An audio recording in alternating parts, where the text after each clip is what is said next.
Troisième et dernière partie de Ghouls en chemin.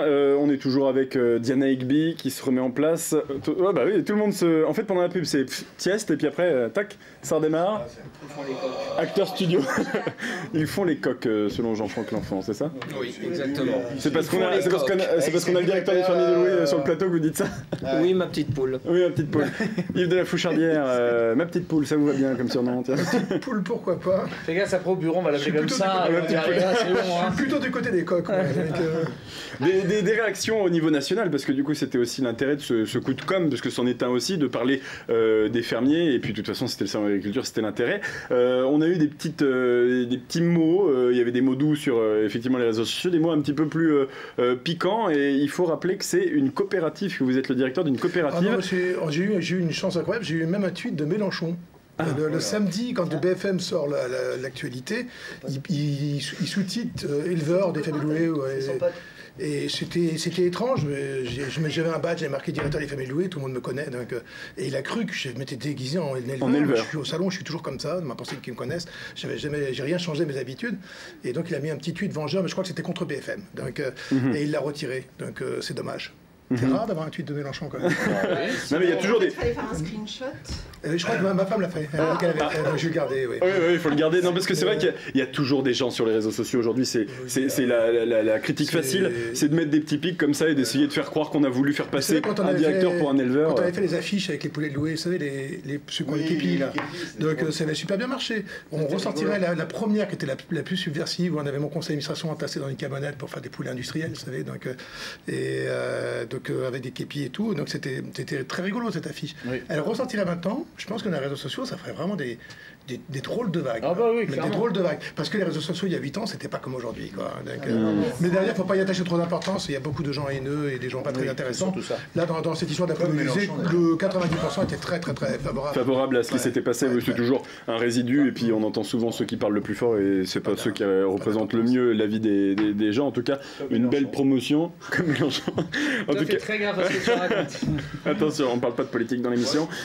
On ne fait que donner des faits, et effectivement... Ne mélangeons pas tout. Ne mélangeons pas tout, et effectivement, dans l'eau de... Ah, vous me chauffez, hein.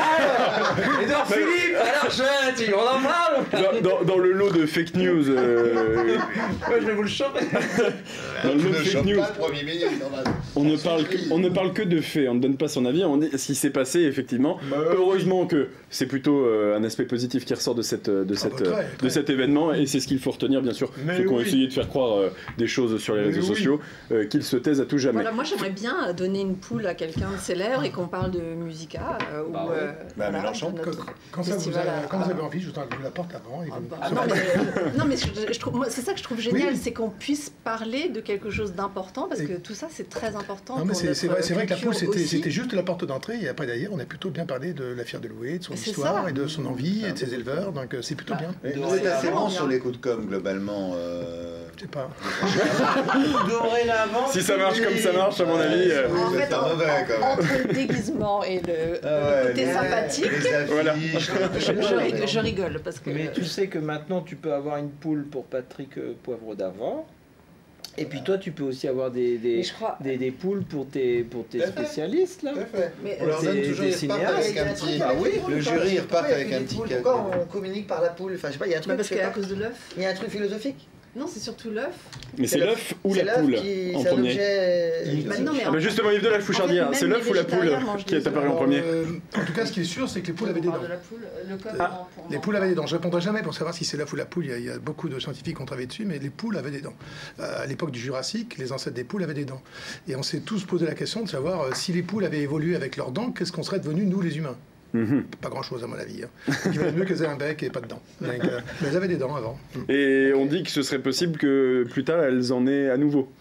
Oh, voilà, on ne verra pas ça, je pense. J'espère qu'on ne le verra pas parce que c'est après un accident nucléaire, peut-être éventuellement. Avec deux têtes, plus de cuisses et ça fera plus de ravis à table. Fabio Rubino, un mot de ce qui... Allez, hop. Voilà. Un mot, jamais de transition, vous savez bien comment je fonctionne. Oui. On parle d'événements, on parle de deux événements. Oui, on parle de deux événements. Le premier, là on sort il y a déjà une semaine. Deux semaines, oui. D'un bel after-work au Café Rossi, on était près de 500 personnes, donc c'est assez énorme parce que à travers le temps, on arrive bientôt aux 8 ans et on est toujours de plus en plus nombreux, donc C'est assez impressionnant de voir ça, ça fait plaisir. Et donc là, on a un nouvel afterwork le jeudi 12 avril qui va se passer dans l'ancien hôtel particulier Coin Dieu, je crois que ça s'appelait, rue de la Barillerie. Ah, c'était le truc qu'avait tiré Julien à un moment, ça. Oui, c'est ça, exactement. Quoi, et maintenant, c'est votre qui a repris ça, c'est architecte d'intérieur, immobilier, etc., aménagement intérieur. Bref, on va faire un afterwork là-dedans, donc un afterwork sympa, qui va donner les prémices d'un très grand événement. Afterwork, oui, puisque c'est l'anniversaire qui arrive tous les ans. Tous les ans. Puisque c'est un anniversaire. Oui, c'est ça.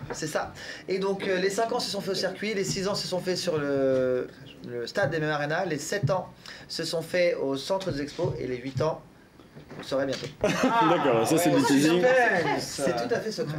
Mais alors il faut s'attendre à quoi? Parce qu'effectivement vous disiez... Il faut s'attendre à des pépites locales, en la personne de Diana Egby et d'autres, des gens qui viennent régulièrement sur le plateau d'LNTV, et on est en train de construire un plateau très sympa dans un lieu qui est juste extraordinaire, qui est en plein cœur de ville, que tout le monde attend. Et que vous allez découvrir grâce à l'afterwork. Et ben, si tu le sais, tu ne dis rien. Parce que c'est pas ouvert encore. C'est pas ouvert encore. C'est pas fini encore. C'est plutôt en plein air. Ouais, je sais. Voilà.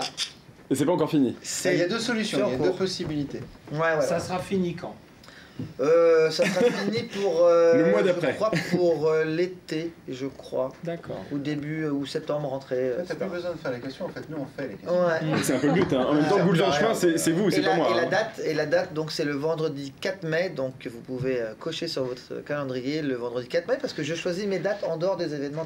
Je plaisante. Contrairement à d'autres qui se chevauchent. Mais oui, c'est malheureux. Enfin, grâce à Maxime, on va créer une table ronde. Voilà. Oui, mais c'est bien parce qu'il faut pas. Les événements. Pas pour pas se chevaucher. Les événements. Oui, non, mais on avait compris. Ne mettez pas de sous-entendu là où il n'y en a pas. Les événements culturels ne se chevauchent pas. D'accord. On va le dire comme ça. Et moi, je chevauche personne du coup. On va coordonner ça autour d'une table. Alors, comme il disait au début de l'émission, il n'a personne dans sa vie. Oui, voilà, c'est ça. Voilà, et il a besoin de le rappeler à chaque émission. Voilà, c'est ça. Non, Mais alors, si c'est ça le problème, Emmanuel Charol, vous nous le dites, et la prochaine fois, on vous prépare un petit bandeau avec votre numéro de téléphone, vos disponibilités, et on va essayer de trouver quelqu'un qui n'en veut. Voilà, c'est ça. Je m'en fous, où j'en suis. Ce qu'on peut faire quand même, et ce qu'il faut que les téléspectateurs retiennent quand même de cette émission, c'est que Emmanuel, on va vous le céder à la fin du. Voilà, à la fin de c'est l'émission, on le laisse dehors, il est devant la porte et vous venez le chercher. Voilà, c'est tout. Emmanuel, c'est pas un don du sang qu'il veut faire. Voilà, c'est ça. C'est un don de moi-même. Voilà. Allez, on continue avec nos invités, puisque Ted, vous c'est pareil, vous avez passé un cap. Vous êtes maintenant. Toi aussi, tu fais des dons de toi-même. Ah oui, quasiment tous les soirs maintenant. Tous les soirs quasiment, il est en direct, ce monsieur. Moi, je suis tombé sur lui, franchement, j'étais mort de rire, parce que je ne connais pas du tout ça, mais je sais que ça existe en fait. Vous connaissez les jeux vidéo, vous savez qu'il y a beaucoup de gens qui aiment beaucoup les jeux vidéo, Ted en est un. Alors si je peux le raconter de mes yeux d'inexpérimenté, je clique sur les réseaux sociaux, puisque je vois qu'il se fait sa promo, et je me retrouve avec un écran, un jeu vidéo en direct, quelqu'un qui joue, et qui est en train de jouer, c'est Ted, et vous le voyez en bas de l'écran, en petit comme ça, mais seulement ça, voilà, avec ses bretelles de salopette, sa petite casquette, moi j'aurais cru Dora l'exploratrice. Non mais c'est vrai que sur le coup ça m'a étonné, et il commente, et pendant 2 heures, monsieur joue à la console en racontant ce qu'il est en train de faire. Exactement. Alors cette semaine c'est, alors je suis pas sûr que ça dit quelque chose, mais c'est Warhammer Vermintide 2 qui est sorti, PUBG, Fortnite et Overwatch. Je crois que c'était des rétro gaming. Alors du rétro gaming ça arrivera le mois prochain. Le mois prochain c'est prévu. Du rétro gaming sur de la Super Nintendo, de la PS1, de la PS2. Si tu veux que je te mette Tato la Street Fighter 2, tu m'appelles. Alors ça c'est avec grand plaisir. Ça marche. La date est prise. Non mais on fera un live. Vas-y. Non du tout. Ah. Du tout. Alors j'explique le concept, c'est qu'en fait je suis déçu. Sur Twitch, mais si on est payé, mais selon ce que les gens donnent. En fait, tous les soirs ou presque de 17h à 19h, je suis donc en direct sur Twitch où effectivement je joue à un jeu vidéo en particulier. La semaine prochaine, enfin là on a fait cette semaine Sea of Thieves et la semaine prochaine on continuera. C'est un super jeu de Microsoft, univers pirate, enfin bref. Et on fait découvrir aux gens en fait les jeux vidéo. Ce qui évite, entre autres, de l'acheter si, imaginons, ça nous plaît pas, etc. Au moins, pendant 2 heures, on joue aux jeux vidéo et on le montre et on détaille ce qu'on fait, etc. Et on parle soit d'actu, on parle de plein de choses, mais qui restent autour du jeu vidéo. Sur Twitch. Sur Twitch. Twitch. C'est sur internet Twitch. Donc, fin, c'est ça non. Oh là là, lui là. Faites comme s'il n'était pas là. Et donc en soi, mon petit personnage, parce que oui, j'ai un personnage. J'ai des bretelles rouges et une casquette. C'est pour ressembler à ma mascotte. Alors je sais pas, je crois que je lui ai envoyé. Donc non, ma mascotte qui est un petit ourson roux. Teddy l'ourson, un ourson. Et donc ma chaîne s'appelle l'Apartheid Gaming. Donc pour ceux qui veulent, voilà, bah venir. Pas l'Apartheid, l'Apart. Ted Gaming. Oui, parce qu'on joue. Oh, regardez, vous êtes chez moi, vous êtes chez vous. Regardez, ça c'est moi-même. Voilà, une petite. C'est Teddy l'ourson, bah oui. Exactement. Il a fait un régime là déjà.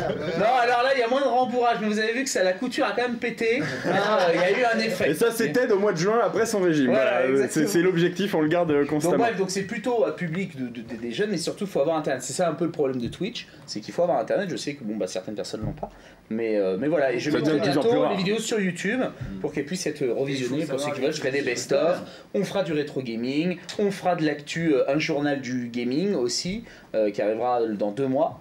Et donc voilà, donc les choses sont mises en place et moi je me marre bien à faire ça. Donc c'est cool. Et puisque je regardais et j'ai vu, vous faites en plus la promotion de Goule en chemin, donc comme quoi, la pub, toutes les pubs sont bonnes à prendre. C'est un espace qui est libre, c'est mon espace, et l'espace des gens, on se marre, et eux ils ont un chat, donc ils me racontent un peu leur truc, et moi je rebondis sur ce qu'ils racontent. Pendant que tu joues, tu regardes le chat. C'est impressionnant. Moi je fais le boulot de la régie de Maxime, je suis là, je suis les invités. C'est que moi je l'ai vu, tu sais, en plein, il quitte à un moment le plateau, tu vois. Et il dit bah vous venez avec moi puis il va aux toilettes, tu vois. Et puis donc il continue à jouer. Non mais non, les racontent des conneries. Arrêtez. J'ai pas vu ça. C'est vraiment incroyable. Donald Trump. Ah bah non, bah heureusement tu m'as fait peur. Il tweet sur les toilettes. Ah oui, non mais lui c'est. Ah ouais, non mais ça c'est bizarre. Fais gaffe, la comparaison me fait peur, tu m'inquiètes. Parce que jusque là, je trouvais des. J'ai trouvé qu'il y avait un petit côté. On lui pardonnerait, moi je lui pardonnerais. Ah là, non. De quoi? De tweeter aux toilettes? Si c'était que tweeter sur les toilettes, c'est moins grave que tout ce qu'il raconte. Si c'est des tweets sympas qui n'envoient pas partir des toilettes, ça peut peut-être. Bah oui, ça peut être, tiens, j'en ai lâché une, tiens, bon. C'est comme le voisin bombe atomique. Son chien fait du bruit, c'est pas grave, mais le voisin qu'on déteste, c'est vrai. Même il fait pas du bruit. Oui, c'est vrai. Le chien, justement, aucune transition, parce que du coup, il était là, le chien de Macron, quand vous avez amené les poules. Nemo. Je lui ai fait rencontrer la poule et ça a été une rencontre historique parce que.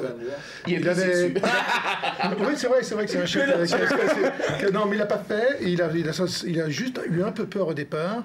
Je suis pas tout à fait rassuré encore parce que c'est un chien encore un peu jeune, donc et je pense que la première rencontre lui a fait un peu peur. J'expliquais à Emmanuel Macron comment on fait à la campagne quand un chien va manger les poules. On met dans un sac en toile, vous savez, donc on met la poule avec, très discrètement on ferme le sac et on tape le chien pas trop fort. Mais il est persuadé d'avoir pris la volée par la poule. Et donc le chien n'approche plus jamais la poule. Voilà, il dit, oh là, ça fait mal ça. Donc, et il n'approche plus la poule. Mais il m'a dit qu'il le ferait pas. D'accord. Bon. Mais il a raison. Ah bah je vois bien Macron enfermer son clé. Oh non, la traitance animale, merde.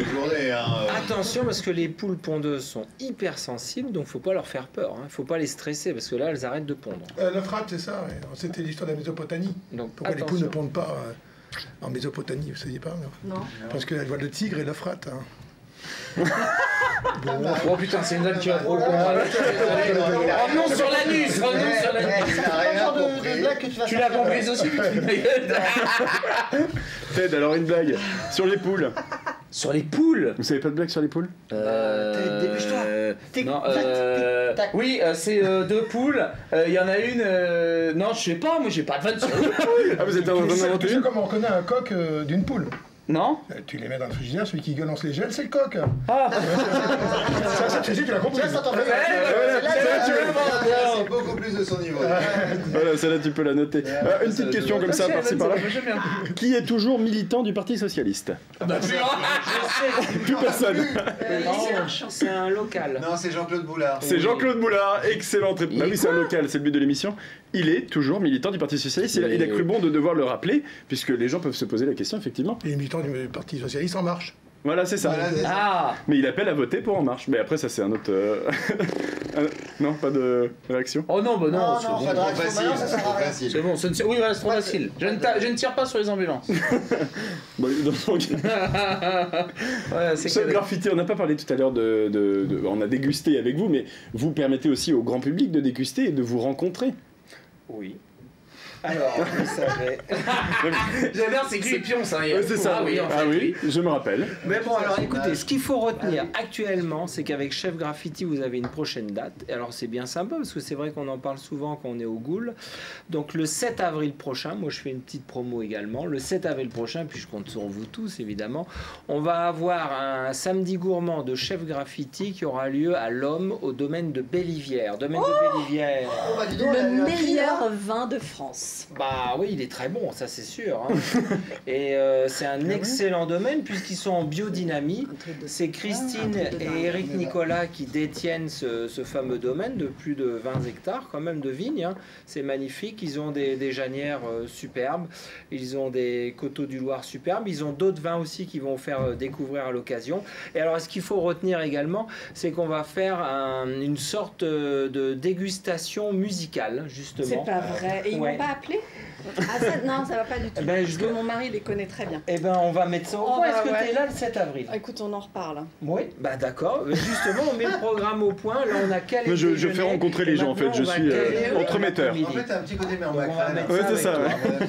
Pourtant, on arrive à vous trouver personne, Emmanuel. Non, alors le lieu est sympa. D'abord parce qu'on est à l'Homme. L'Homme, c'est quand même une belle campagne sartoise. Hein, il faut quand même l'avouer. Je crois 10-15 minutes de ma maison de campagne, la Charte-sur-le-Loir. Ouais, bah ouais, on n'est pas loin. On connaît la Charte-sur-le-Loir. En Sud-Sarthe. On est en Sud-Sarthe et c'est vraiment ça. Et ce qui est rigolo, c'est qu'on est vraiment dans un domaine viticole. Parfait, c'est-à-dire qu'on a l'environnement, on a un chai qui est magnifique et ces vignerons qui sont hyper compétents et qui vont nous faire partager leur passion. En même temps, évidemment, on va pouvoir déguster des bons petits produits et y déjeuner et on s'y inscrit. Donc il y aura des pas produits que locaux. Bellivière, il y aura d'autres. Si, il n'y a que Bellivière. D'accord, donc que eux en vin, alors c'est bon. Chef Graffiti, domaine Bellivière, on voit. Non, et donc, là on est vraiment, on fait une porte ouverte du domaine Bellivière, si tu veux, en quelque sorte. Mais ça va être romancé, hein. Il va y avoir quelques petites animations sympas. Quoi. Et donc de la dégustation, on peut s'inscrire sur chefgraffiti.fr ou au domaine de Bellivière directement aussi, pareil. Et donc on va mettre ça au point avec Dinah et puis on va essayer de faire quelque chose justement pour l'après-midi puisqu'on a prévu un acte un peu jazzy, donc pourquoi pas classique au contraire. On va voir, il faut juste on va voir ça, oui. Très bien. Eh ben c'est parfait. Merci en tout cas Jean-Fogg, merci Diana, merci Emmanuel, merci Fabio, merci Ted et merci Yves de la Fouchardière, directeur des poules et de louer. Vous pourrez revenir quand vous voudrez. D'ailleurs, nous on voudrait bien une poule sur le plateau. Méfiez-vous. Non, mais parce que j'ai l'impression qu'ils distribuent les poules. Ça va tellement bien pour les fermiers de louer que. Ah, ça distribue. Hein, ça distribue. On fait participer tout le monde. Merci en tout cas à vous tous d'avoir accepté notre invitation. Merci à vous de nous avoir suivis. On se retrouve bien sûr jeudi prochain avec d'autres tronches, peut-être les mêmes, on ne sait pas, on verra bien. Et peut-être une poule. Surprise. On fait coucou.